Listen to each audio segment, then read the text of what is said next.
দর্শক, ১ অক্টোবর থেকে সুপার শপে পলিথিন ব্যবহার নিষিদ্ধ করেছে সরকার। এ বিষয়ে প্রস্তুতি ও পদক্ষেপ নিয়ে বিস্তারিত জানাতে রংপুর থেকে আমাদের সাথে যুক্ত হচ্ছেন সহকর্মী রেজাউল করিম মানিক। এবং মানিকের কাছে কি জেনে নিতে চাইবো, মানিক, পলিথিন ব্যবহার বন্ধে প্রশাসন কি ধরনের প্রস্তুতি নিয়েছে?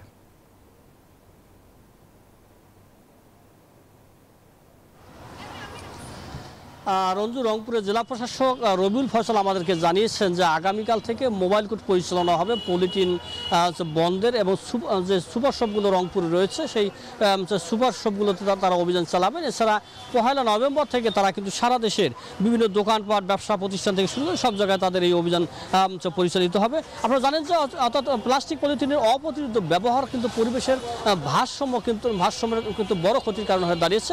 এছাড়া এটি মাটির উর্বরতা শক্তি কমিয়ে দিচ্ছে, জীববৈচিত্র্য থেকে শুরু করে সব কিছুর উপর কিন্তু প্রভাব বিস্তার করছে। কিন্তু একজনের সাথে কথা বলতে চাই, কিন্তু আপনার সাথে কথা বলতে চাই, আপনারা ব্যবসা করেন, পলিথিনের ব্যবহার কতটা যৌক্তিক বলে মনে করেন?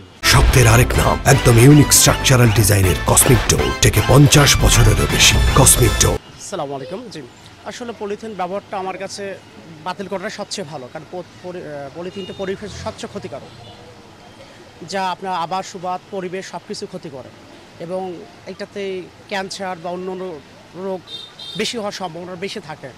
আমিও চাই যে আমার সব প্রতিষ্ঠান থেকে পলিথিন নিষিদ্ধ হোক।